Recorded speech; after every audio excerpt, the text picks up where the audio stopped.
first of a series of SolarTex videos. This is the basic one, this is the introduction.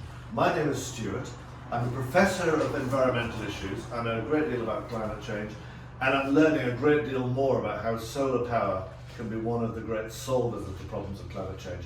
And what's more probably to you, solve your own energy independence problems, help you with your energy bills massively. Now today I've got Alex Hall, who is the Technical Director of SolarTex, and he's going to give us some answers to my questions and just introduce you to solar power. Now Alex, in a basic way, basic house, just tell me how you capture the sun's energy and get it into your electricity supply. Thank you, Professor. So when you're driving by and you see panels on somebody's roofs, what the panels are doing is they're capturing the sunlight in a DC energy format. What is DC? So that is direct current, like when you have a battery in a car or a battery in your remote control. What does the house run on? A house runs on AC, alternating current. So what we have to do is we have to capture the daylight and we have to convert it from DC to AC by way of what's called an inverter, which is effectively the brain of the system. Oh, right, interesting. So what else can this brain do? What happens at night when it's dark, in winter when there's not much sunshine, when it's raining? Well, the technology's come on leaps and bounds since we started working in the industry in 2011. So we would recommend what's called a hybrid inverter, and that has a lot of functionality. And what it does is, not only does it convert it from DC to AC energy, it allows you to, for example, store it into a battery and then use your energy, what you've generated during the day, on an evening.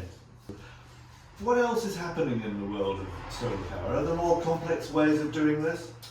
Well, as you know, Stuart, you're a customer of ours, you've had a system for about a year, and we did add value to your system by way of additional technologies. So for example, the excess energy when your solar is generating more than you need, and once your batteries are full, can be diverted to a hot water tank, or you could even charge your car for it by way of an EV charger. So once you add these additional components in, you can have it really intelligently cooperating with each other.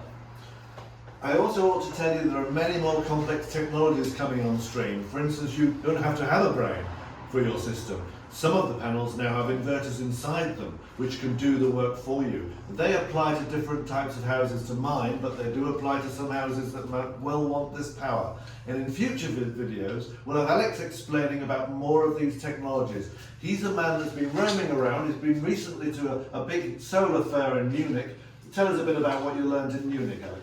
Yeah, so part of my role as a technical director of the company is to get up to date with the cutting edge technology, because it is a fast moving industry. There's often new generations of the technology coming out. So how I do that, how I achieve that is I will travel the world. As you say, I was in Munich just last week. I will meet with the business leaders of the technologies we work with. So for example, we was on the Enphase stand there, the leaders in microinverters. We'll do a video about that. We was with the Unsung CEO, who congratulated us on achieving master installer status, and we was learning a lot of new technologies and was listening to the market leaders do the conference talks. So that is the key to it. It's staying at the forefront of the evolution of the industry. Excellent. Well, just to let you know, to finish this short video, we've been using my house as an experimental lab, effectively testing some of these new technologies, and we're going to make future videos showing you exactly how these other technologies work. In fact, answering all the possible questions you could ever ask. So at some point, this will be a one-stop shop for you to understand exactly what your house needs to get yourself independent of the grid and to have your own energy system. Thanks very much for listening.